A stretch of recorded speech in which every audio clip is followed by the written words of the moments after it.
And what is up, everyone? I am Joe De Hoyos. I am the host of Beyond the Woodline. Um, Thanks a lot for joining the show tonight. Before we get started, just wanted to announce a couple of things. Number one, sometime this month, I'll have a new gig, I guess you could say, working with a local internet radio station. So I'll be part of their little crew. Um, More information comes out with that as far as where you can find the show. I'll definitely let you guys know where to find it. Um, and then I have just trying to get everybody. Hi guys. Thanks for joining the show. Yeah, you guys want to listen to some of my older shows? On Spotify and Anchor, and I think Google uh, has a podcast too. I don't even know what it's called, but apparently Google has one, and I'm available on that. And of course, you can find the shows through YouTube. Um, if you guys have any strange encounters, any strange experiences, whether it be with cryptids, paranormal, UFOs, aliens, man, hit me up. Let me know. I'd love to hear about it. I'd love to talk to you. You don't have to come on the show if you just want to talk to somebody. I'll definitely listen. I won't think you're too crazy, but I'll definitely give you a shout out, and lend you my ear. I can definitely do that. And so, with that being said, I want to introduce my guest tonight, Mr. Timothy Renner. Timothy, how you doing, buddy? Doing good. Doing That's good. that's good, man. Yeah, you and I, we both have kind of similar podcasts. Maybe you probably do a little bit of more than what I do, I guess. But yeah, if you want to talk about that real quick, let everybody know where you can find it and what it's about. Yeah, Strange Familiars. That was my first podcast. So still going. I have an additional podcast as well, but Strange Familiars is my first podcast, and we're up to 300 and I don't know 68 episodes, something like that. A lot of episodes. Been going for a few years now, and it's generally paranormal stuff. It's we kind of have a few different modes we take the show. I do witness interviews. I like talking to witnesses who've actually seen stuff and experienced things themselves. I like to get their views on things. We do historical shows where I'll tackle some like something obscure from history that catches my interest. We do a lot of shows on hermits, for instance. I'm very fascinated by these old hermits. So we do hermit shows and things like that, things on forgotten history. And then we do what I call on-site shows where we take the listener out. If we hear there's a Bigfoot hotspot or a haunted house or whatever it is, we take the listeners with us and we go out and see what we experience. So it's kind of three things we do on Strange Familiars, and I love it. It's great fun. Yeah, but that's pretty cool. What really interests me is the hermits. Tell us a little bit about that. Oh, I'm writing a book on them, so that'll be my next book. Okay. Um, I stumbled across them because I'm doing Bigfoot research, and these if you I've done a couple books on historical Bigfoot reports. So before 1950 or so, when they started, well, really they really didn't start calling them Bigfoot to the 70s, but 1950s like the first couple instances they call them Bigfoot out in California. But before they called them Bigfoot or Sasquatch or this and that, they called them wild men. Right. So if you're looking for these old Bigfoot stories, like I was, you find a lot of these wild men reports. Well, sometimes the wild men are Bigfoot. You can tell they're talking about something that's big and hairy and walking through the woods. Sometimes it's just a crazy guy, that's walking through town. They'll call him a wild man or something, and you kind of have to figure that out as you're doing the research. And sometimes they call these hermits wild men. And I stumbled across one. Actually, my wife bought me a photo of him, and I sat it next to my computer, and it sat there for months. And one day I just had some free time, and I pulled the photo out. I said, I'm going to do some research on this guy. And his name was William Woodruff. He was from Connecticut, from it's a town that's flooded out now. It's under a reservoir, but it was called Colebrook River, Connecticut. And interesting thing about him is he was actually mistaken for a Bigfoot one time. They had what they called the Winstead Wild Man. It's a really, really cool series of Bigfoot encounters they were having in the late 1800s up there. And that was right near his cabin. And one time he stepped out of the woods and scared the heck out of some people. They thought he was the Wild Man, the Winstead Wild Man. So there is a Bigfoot connection to the first hermit I ever started doing research. But I started researching this guy, and I kind of found his life story. He had a really incredible life story, and I just fell in love with these hermits, and I started collecting their photos, these old photos from the late 1900s or late 1800s, early 1900s of these hermits, and I have a huge collection. And once I got the photos, then I started researching their stories. So I'll do a story on one of these hermits, once every couple months or so on the show. And like I said, I'm writing a book on them as well. It's super interesting to me. I love those guys.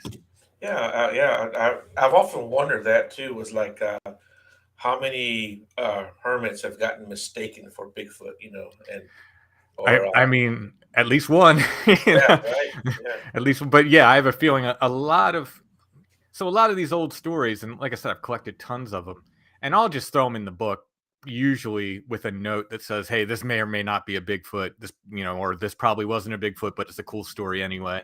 yeah, Because they're interesting stories.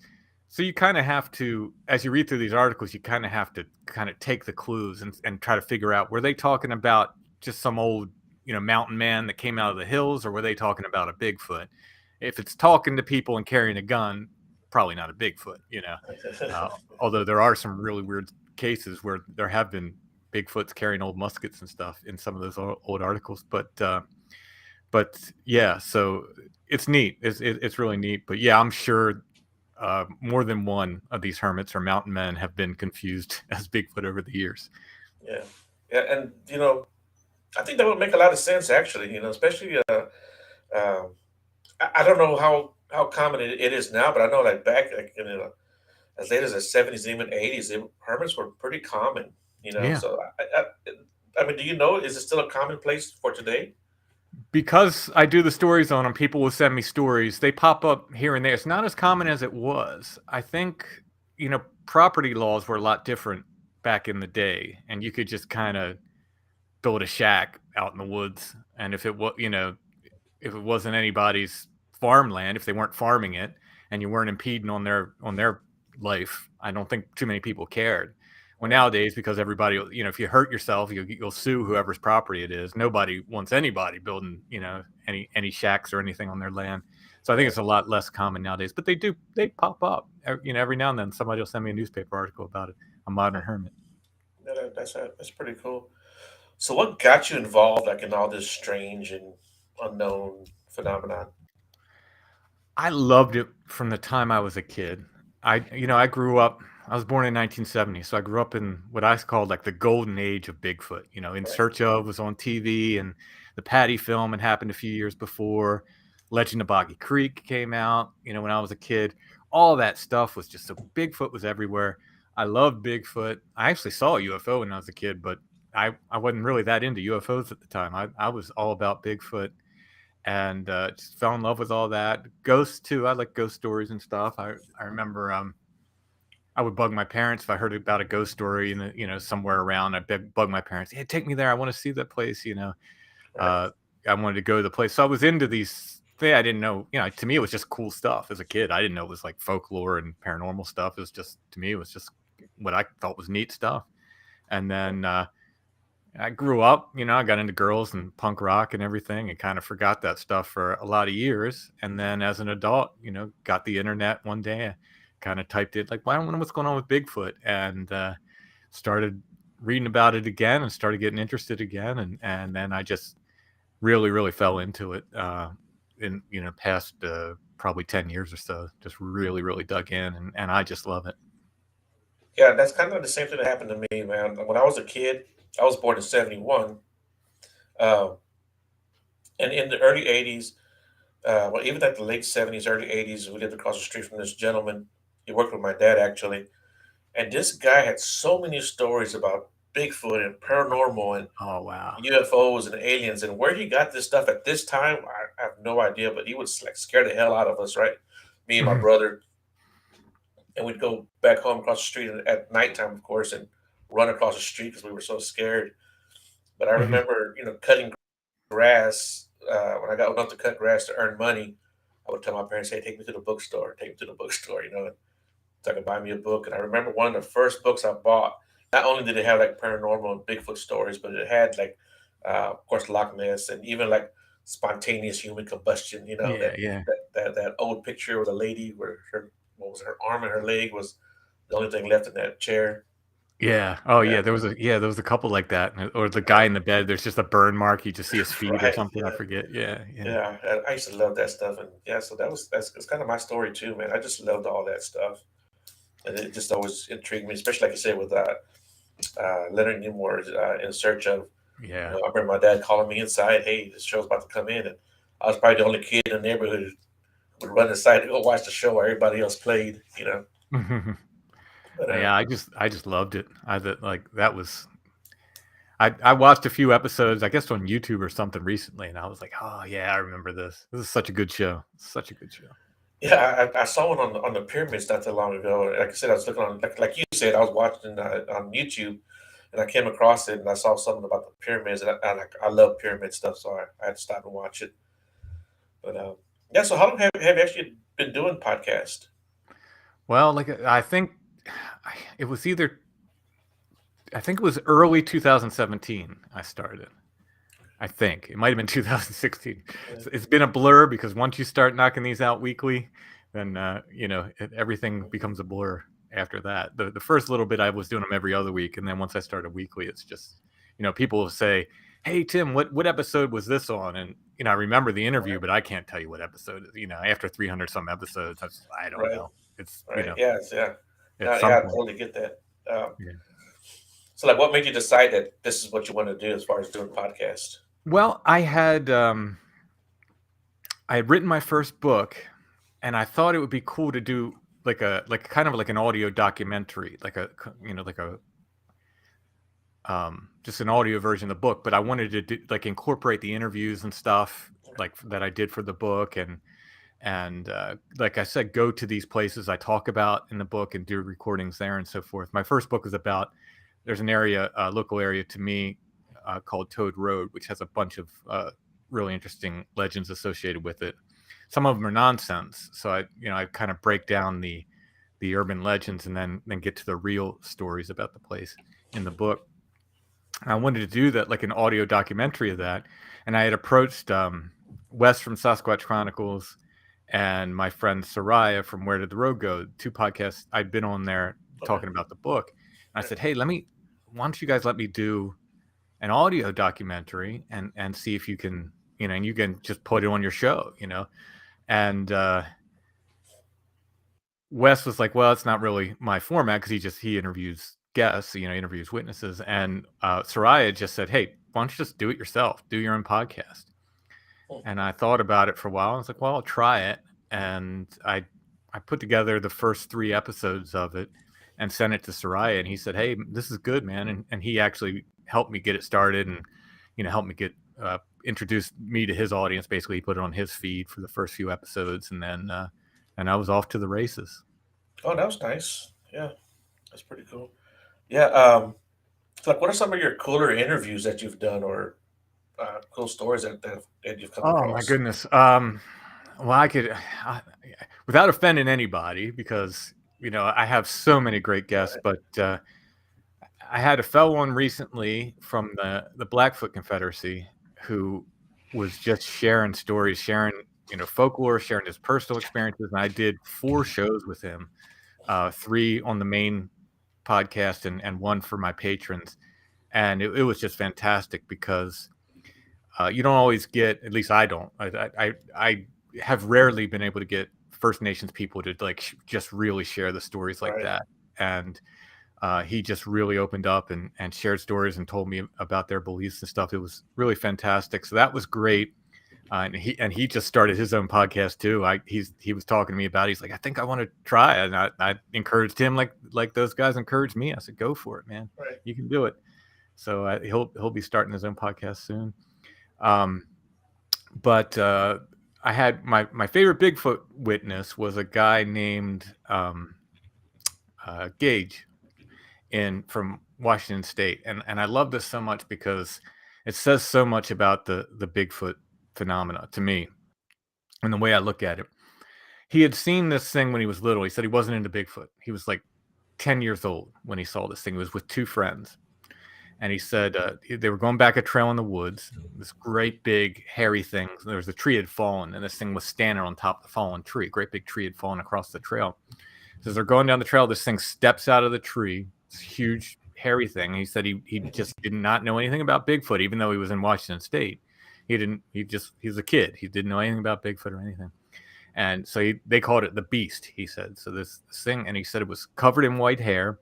Stepped out of the tree, and he said he got the feeling that it was stopping them from going any further down the trail. So it was scary because it was a big hairy thing, but it wasn't like to him it wasn't a bad thing. It was like stop, and he said I don't know if there was a mountain lion down the trail or a bad person was down there or what, but he got the feeling that it was stopping them from going any further for some reason.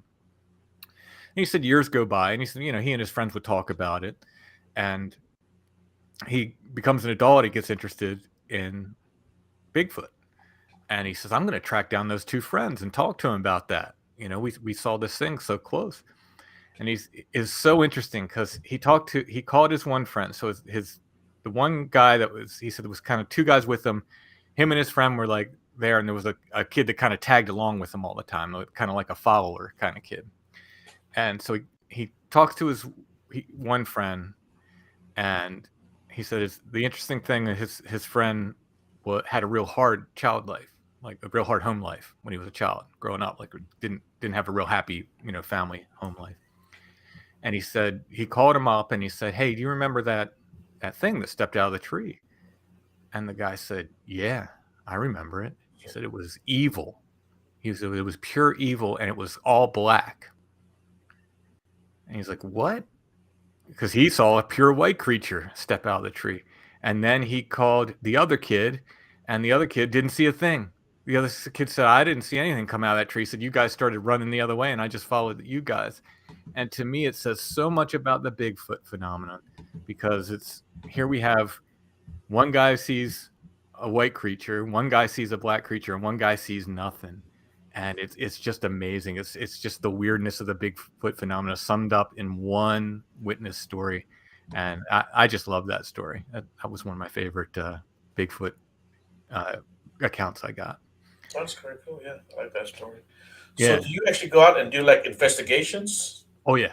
Yeah. Yeah, yeah, Yeah. If I get a local witness that calls me, I will do my best to get them to meet me where they saw whatever they saw, no matter what it is. I love Bigfoot, but I'll do anything if it's a ghost, if it's yeah, anything.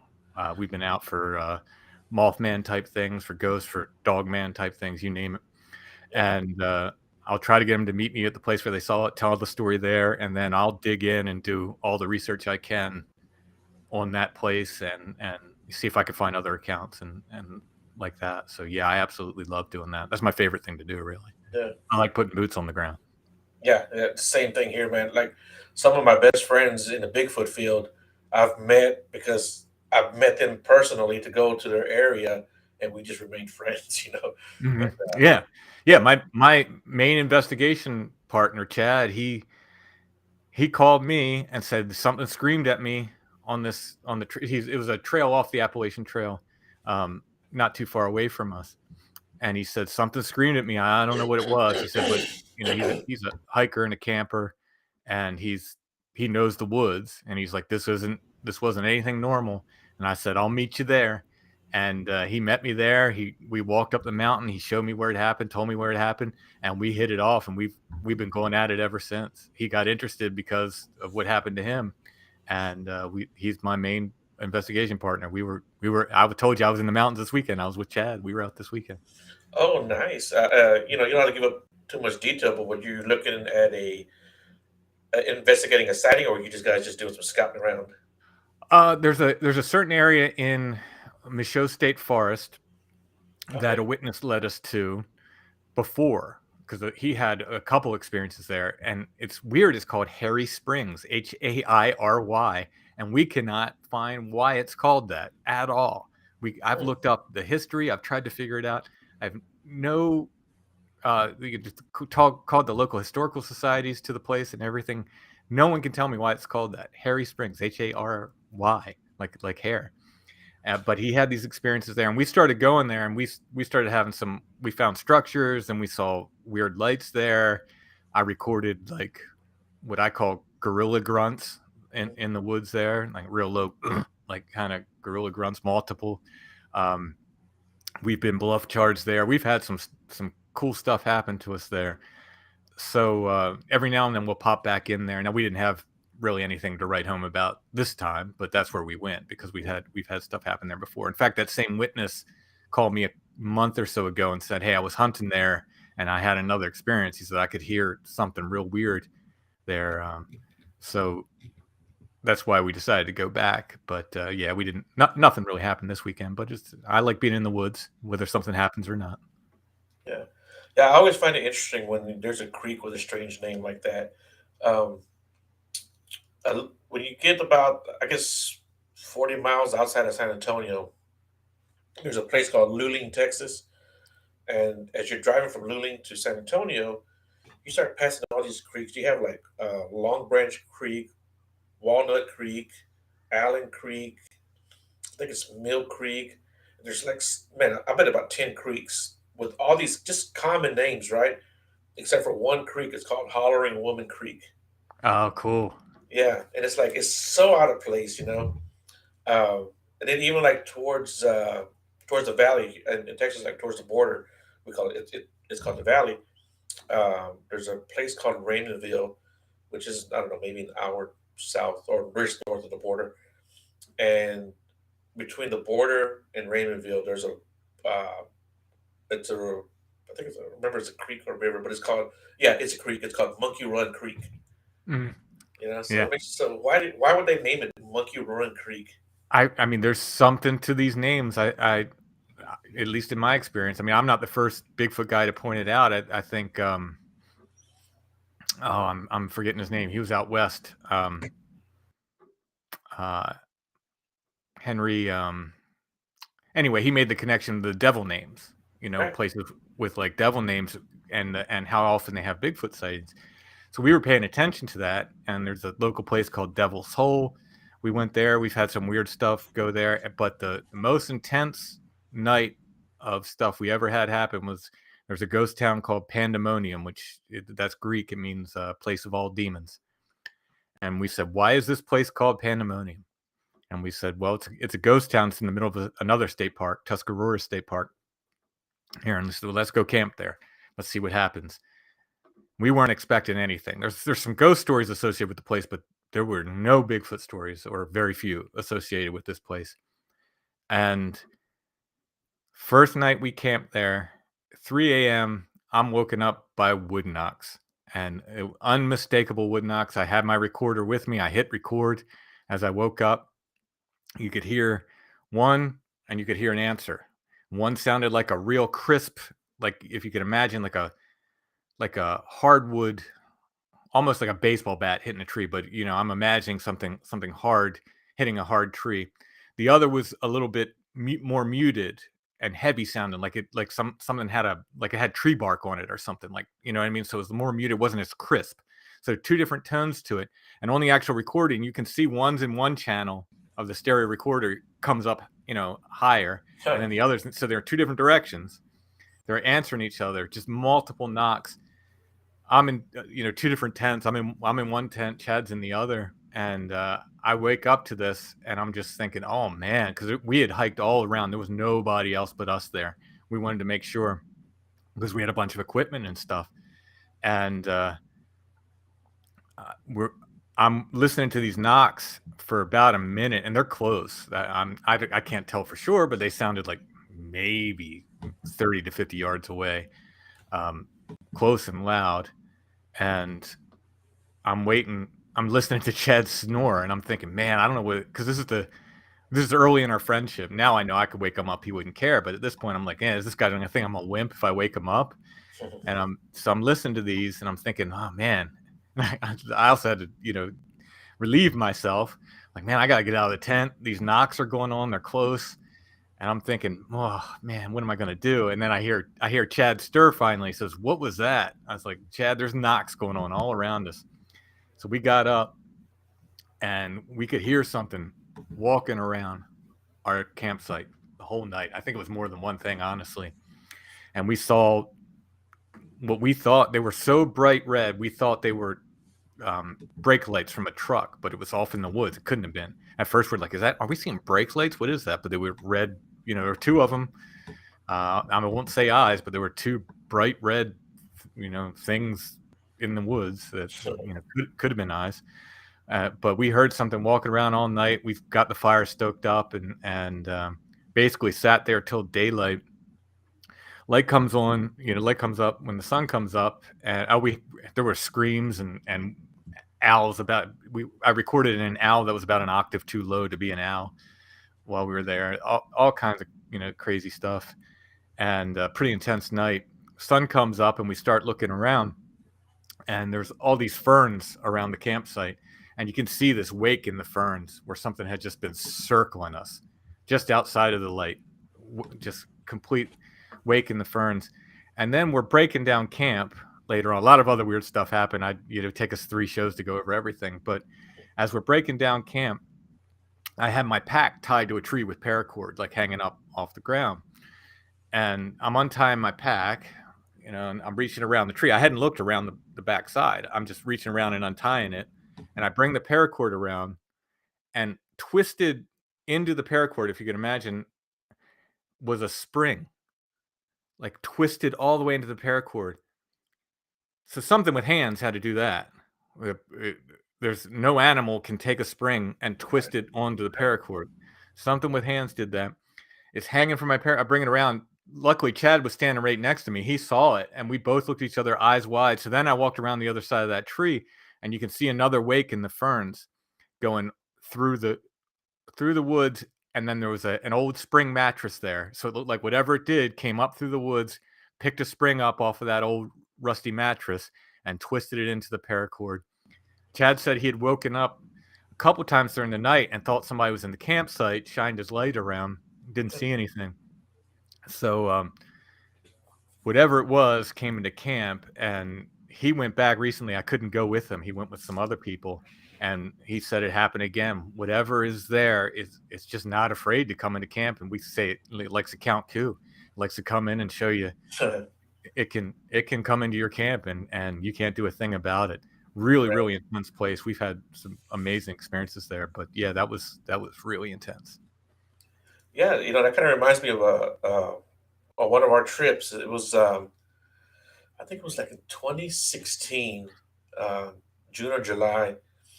I went with a couple of friends of ours, and we set up camp, and we were in this area which is known for a lot of activity.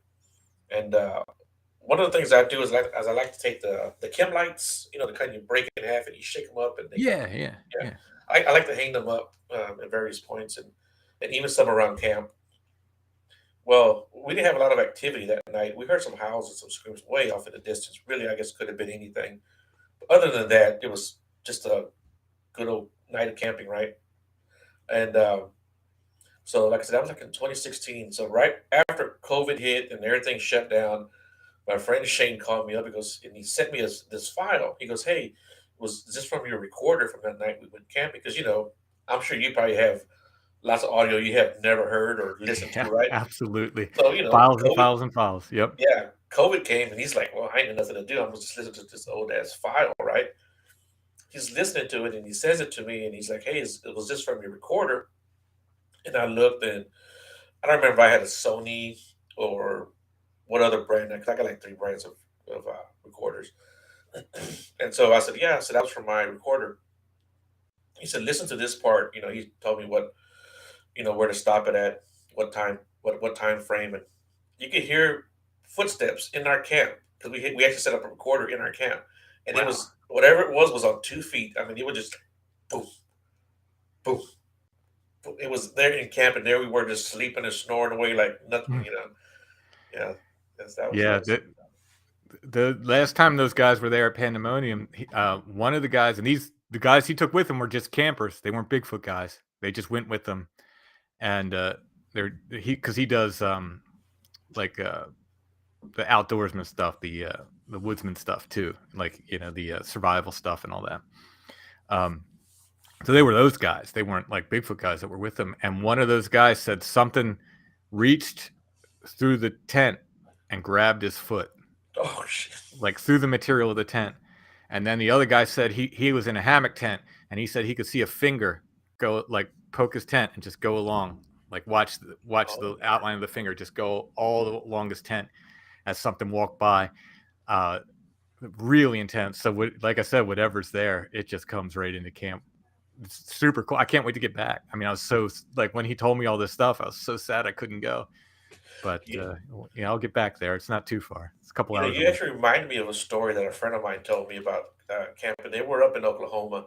I can't remember where they were at, but they were doing bigfooting, and he was asleep in his tent. He was like against the, he was against the wall of the tent, and he could see like a face impression Oh my on the goodness. tent, and he said he could see the mouth going like that. Oh geez. Yeah, and he said he was Wow. trying. His wife was next to him. Oh, excuse me, and she was asleep, and he couldn't wake her up, and he was like trying to push her for her to roll over because his mouth was just getting closer and closer to his arm. Yeah, Yeah, that's one of the weird things. I get so many, and not just Bigfoot, a lot of paranormal stuff where one person can't wake another person up. It's so strange. It's really strange. I get a ton of those reports, or people will see something, like, I'll get reports where somebody's like, "Yeah, I saw Bigfoot staring in my window, and it was horrifying, and I just turned over and went to sleep." Like, what is that? Why does that happen? Like, it's so weird. So weird. That's one of the reasons, because I'm familiar with those stories. That's one of the reasons I was afraid Chad wasn't going to wake up when those wood knocks were happening the first time we were there, but he did, thankfully. But yeah, I've heard other stories about that where people just, they cannot wake up whoever's with them. yeah. Very strange. So what about you? Have you ever been scared, or at least I tremendously wasn't nervous? I wasn't unscared at Pandemonium that night.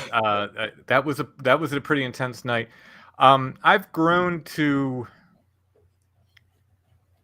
um I've like kind of made myself kind of be calmer about it.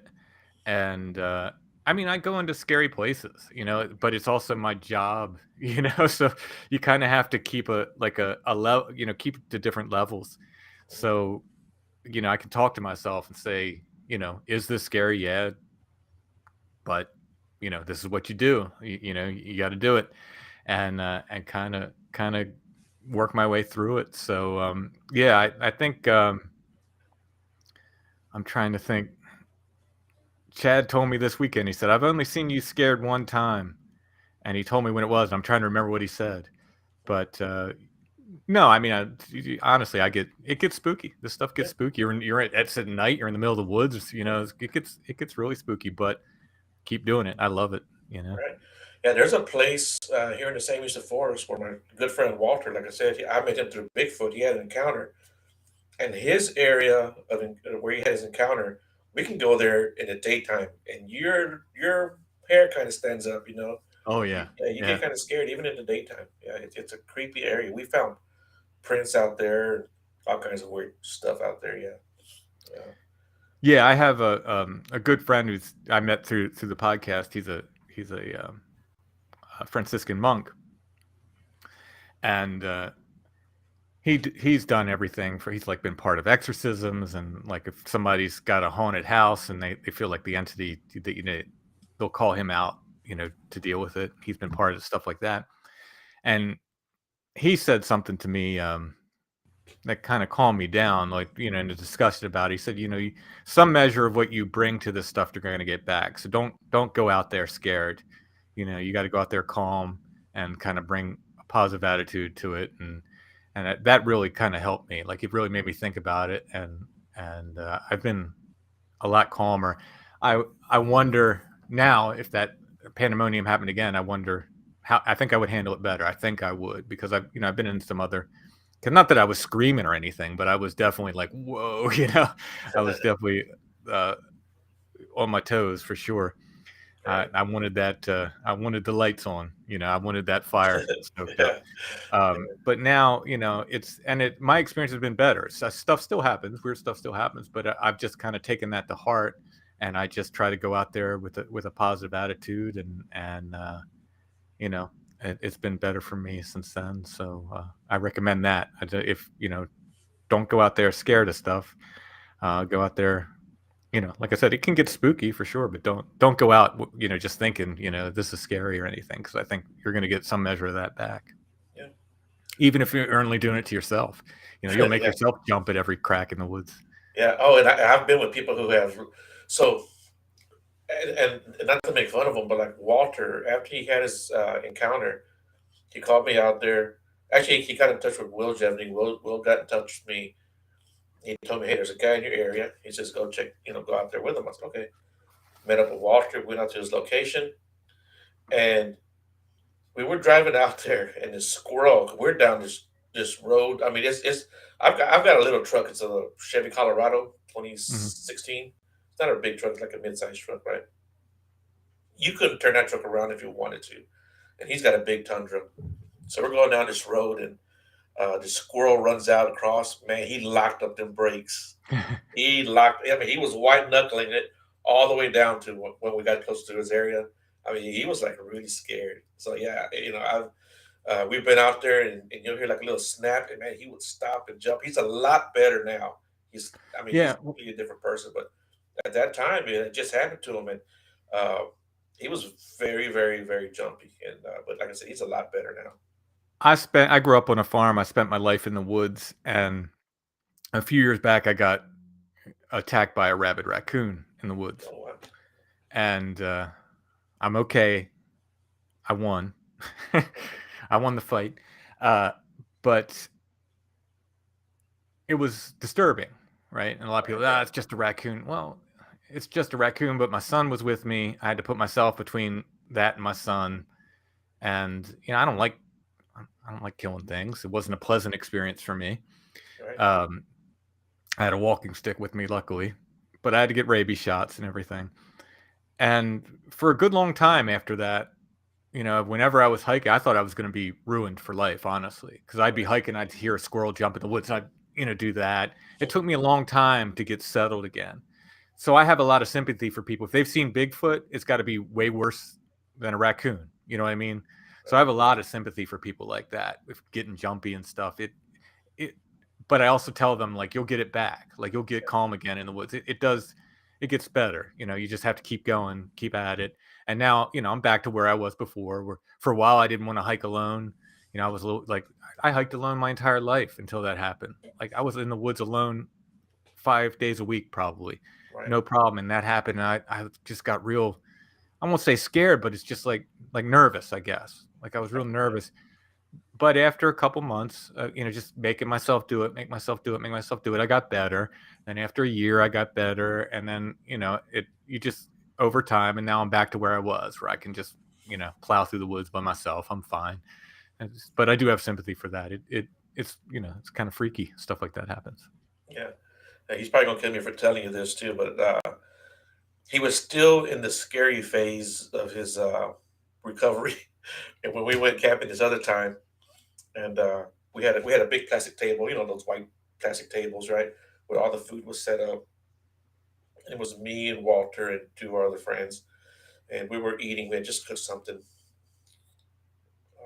It was a pork loin, as a matter of fact. So he went to the table to get him a piece, and man, I just heard him scream and holler like bloody murder. And I turned around, like, what the hell's going on over there? A possum came underneath the table. And so when he got there to the table, he saw the possum. He said the possum jumped up, he jumped up, and they scared each other. It was so funny. Yeah, yeah, I have sympathy for that. In fact, that reminded me, that was Chad said the only time he saw me was when I was afraid. He said we were hiking. It was after the raccoon attack. It was that December. So that attack happened, I think, in September. It was that December. We were hiking on the top of a mountain, that same trail near the AT. It's called White Rocks Trail, and it was midnight, super cold. It's about 9 degrees, and we're hiking across this ridge. And I heard a sound. I was like, "What is that sound? What am I hearing?" And the big old raccoon right in the middle of the trail. And I told Chad, I was like, "Get that out of here. You take care of that," because I just was not dealing with a raccoon after what I had before. And he chased it off. It was fine. But that's what he said. He's like, "That's the only other time I've seen you been scared." That's Uh, funny. I mean, it's not yeah, funny, but. I wasn't scared, but I was like, I told Chad, you handle this. I was like, That's funny. I've dealt with my raccoon. You take care of Yeah, this. yeah. You've met your quota when it comes to dealing with raccoons, I think. Yeah, yeah, What about paranormal? Do you believe in paranormal? yeah. I mean, absolutely. I talk to witnesses, like I said, every week. I have no reason to believe they're lying to me. They're convincing to me. I mean, even my wife was a super skeptic, and through the course of me doing the show, she's talked to people at events. Now she helps me do the show. Um, she doesn't usually interview people, but she helps with the other aspects of the show a lot. And so she's met some of these people and she's talked to some of these people, and it's kind of changed her views too. She went from, you're all crazy to, whoa, these people are really experiencing something, which Right, is that's what I call honest skepticism. That's acceptable to me. right, She right. won't say what it is, but she's like, oh, they're really experiencing something. So yeah, I genuinely believe. Now, what it is a big question. Yeah, As far as like quote unquote aliens, I don't think they're things from another planet. As far as ghosts, man, I don't know what they are. I mean, I think sometimes they're the spirits of dead people, but I think sometimes there's something else. But what it is, I have no clue. It's just I call it other. It's just the other. It's something else. But yeah, it's there. I think it's very yeah, much there.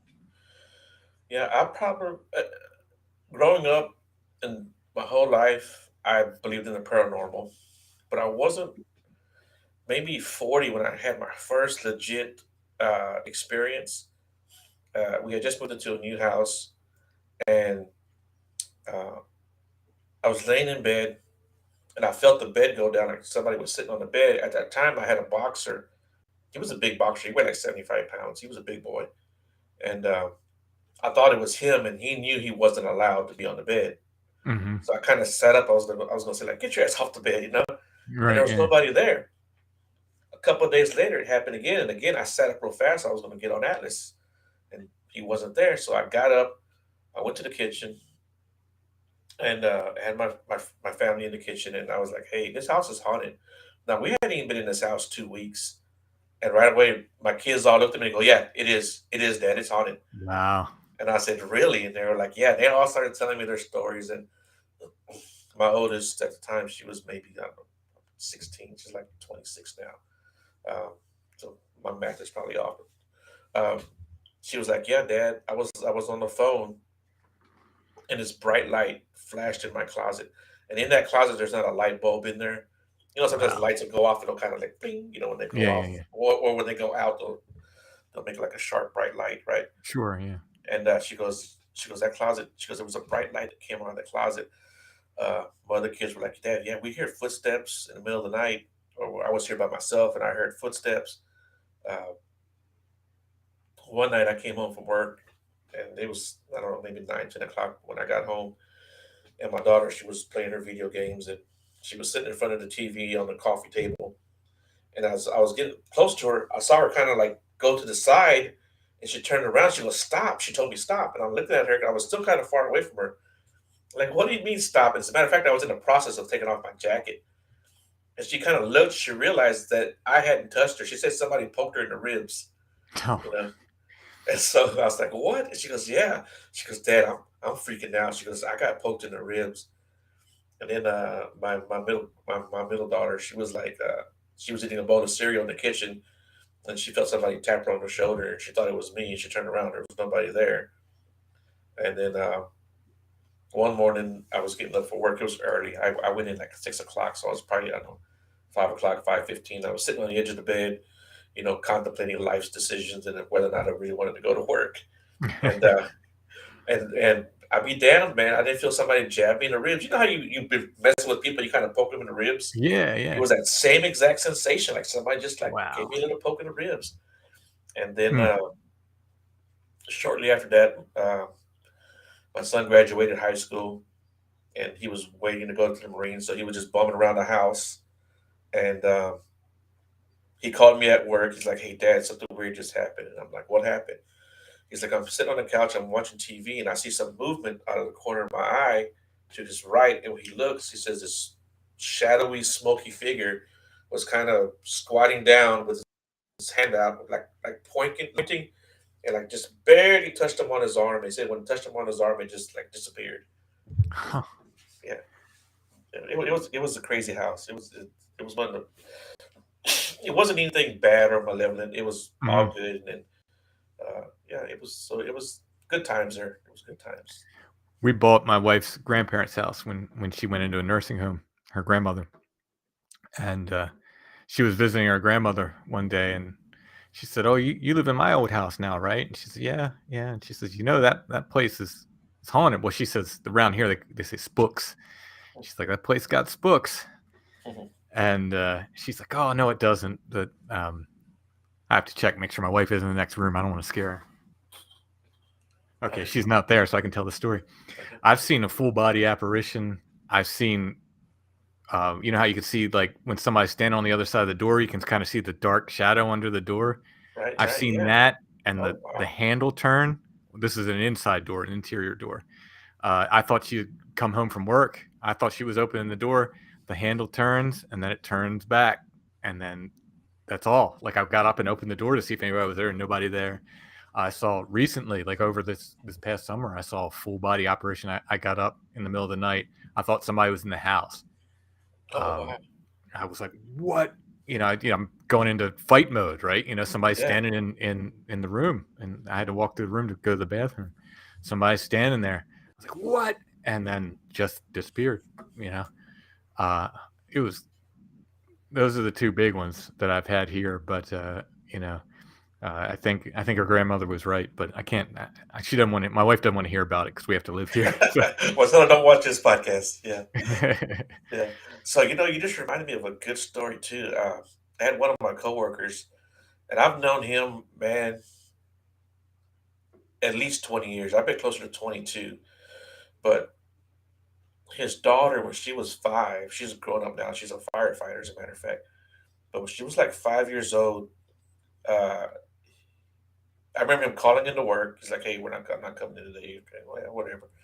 Comes in the next day. He goes, "Yeah, we had to take the baby to the emergency room. Her tooth got knocked out." I'm like, "What do you mean it got knocked out?" He goes, "Yeah, she woke up in the middle of the night. She was in a toddler bed. A toddler bed is maybe a foot off the ground. Yeah. And as he goes into the room because she's screaming, she's crying, right? And he sees her laying down on the ground, face down. He's like, he picks her up, sees her tooth is gone. But not only is it like gone, but it's like the front part of her gum is like ripped because her Oh, tooth came out like this way. You know what I mean? So where the right. roots Oh, the mm. roots actually like ripped through her gum. And he's like, dude, if Oh, she just fell through on the floor, how can that happen? Kids are resilient as hell. sure. Yeah. And he said, we're looking for a tooth and we can't find her tooth. He said, we found it. It was like 10 feet away from her, right? So hold on. All right. So um, I started asking him about the house, right? He told me, he goes, no, he goes, but we do have a haunted house. He goes, and it's not a good place. He said that shortly after they moved in, he came to work. We used to work nights. He came home at night, and it was so spooky that his wife wouldn't even stay in the house if he wasn't there. And so his father-in-law lived on the next street. So when he would come home, then she would come home, Oh, you know. wow. So he says, I'm there in the driveway, and I call her up, say, hey, I'm home, come on, go ahead and come over. He said, I'm sitting in the driveway, I'm having a beer. He goes, and I see somebody in our kitchen walk. He has these big kitchen windows, right? He says, and I see him, he's wearing a black hat and a trench coat. His brother-in-law didn't live too far. He says, hey, David, get over here right now. There's somebody in my house. They go in there with shotguns, looking for somebody. Didn't see anybody. They're questioning Richard. Are you sure you saw? You saw what you saw? He goes, dude, I'm telling you, I saw Mhm. somebody in my house, right? And so he said a few weeks go by. He goes, I'm laying in bed watching TV. I'm home alone, and the same guy walks in front of the door down the hallway in the black hat, trench coat. Wow. His wife says that when she gets home that night, he's on the couch with a shotgun asleep, you know. Wow. And he tells her, "Hey, I saw this guy, right? Again." And so a couple weeks later, they're at his father-in-law's house, and they're talking to his father-in-law. He's like, "Dude, I keep seeing this guy in the house. I don't know what's going on." His father-in-law says, "A few weeks ago, I was walking the dog, and what his father, like I said, his father lived on the next street over. So he would walk, he would pass up Richard Street, go to the next street, walk down that street, and then come down Richard Street and then go home, make like a little loop. He said as he was passing up Richard Street, he looks down because his dog starts barking, and his dog was a well-behaved dog. His dog just starts barking, going crazy, and there's a guy standing in the middle of the street in a black hat and a trench coat, looking at Richard's house. So Wow. he goes around the block, comes back. He sees the guy walking away, and they're following him. And the guy makes a right down the street. So when he gets there, he looks to the right. He said the guy's gone. Yeah, crazy stuff, man. Yeah, that's wild stuff. Yeah, Yeah, they didn't spend too much longer in that house. They wound up getting out of there.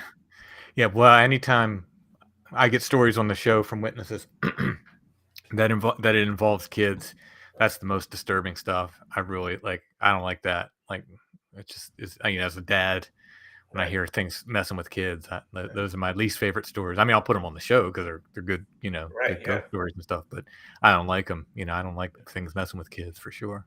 yeah, yeah. So that makes me think they had an encounter with Hat Man. Could be. Yeah. Yeah, Yeah. yeah. And so he blames all this on himself. I know we're getting close to the end of time, and this is your interview, but he blames this all on himself because when they first moved into that house, uh, sorry, man, I got allergies and I'm trying not to cough. No, I Um, get it. I understand. he they saw the house for rent, and when they were getting ready to move in, actually they were moving their stuff in. A neighbor came across. He goes, "Hey, you got Jack's house, right?" He's like, I don't know who Jack is." He said, "Oh, Jack was the owner of the house. He had terminal cancer and he killed himself in the kitchen."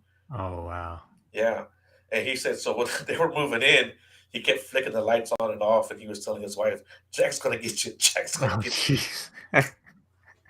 So yeah, so he's like, "Man," he goes, "I feel bad the whole time we were in there." That he goes, "I think I brought that on." That he kind of like invoked something, and it's a possibility that he Yeah, I mean, accidentally did, maybe. Yeah, yeah. This stuff works in weird ways, and it it attaches in weird ways, and yeah, I mean, you never know what's going to set it off sometimes.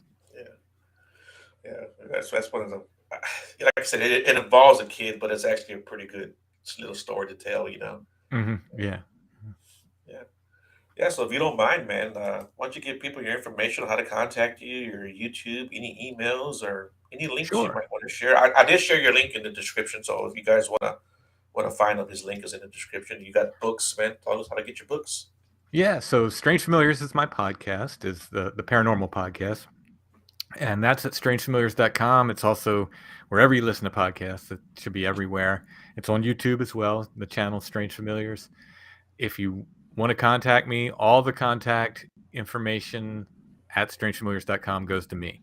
So there's no team. It's pretty much me and my wife, and we have some people that work with us, but we're the ones that handle everything, as far as the podcast and the contact and all that stuff. So that information all goes to me. There's links there to my books if you want to get them on Amazon. I've got geez, I don't know how many books now. Let me see. I've got Beyond the Seventh Gate is my first book. Bigfoot in Pennsylvania is my second. Bigfoot West Coast Wild Men is my third. Don't Look Behind You is my fourth. My fifth is Where the Footprints End. And sixth. It's a 2-volume set. Where the Footprints End. That's about all the weird stuff associated with Bigfoot. Bigfoot and UFOs. Bigfoot and ghosts. Bigfoot and all the weird stuff. The way it acts like a poltergeist and stuff. And then I have an art book that's my illustrations called Apparitions, Illustrations of the Other, and a book called The Witch Cloud is my most recent book, which has to do with 2 haunted bridges in Gettysburg, Pennsylvania. So those are all available on Amazon. They're all available for me at my Etsy shop. Link to Etsy is at strangefamiliars.com as well. And I have a new podcast if people are interested in saints. It's all about saints. So each time I'll just take like one saint or sometimes a group of saints, and I'll kind of go over the history. And it's not specifically paranormal, but a lot of miracles and strange and wonderful things happened around saints. So I think it should appeal to at least some of the same audience. So that's called The Flowered Path. That's on YouTube. You have to look up The Flowered Path for that one. thefloweredpath.com, and also, wherever you're listening to podcasts, that should be out there as well. So uh, that one's just started, so we could use all the likes and follows and all the good stuff. You can, if you're interested in that, thefloweredpath.com. Nice, man. That's pretty cool stuff you got going on. Do you do conferences or any kind of Yeah, paracons or anything? sure. Yeah, I did two this summer. That was actually a late summer for me. Usually I'm doing four or five a year. But I kind of went light this year. Yeah, Um, I'm hoping to book more for next year.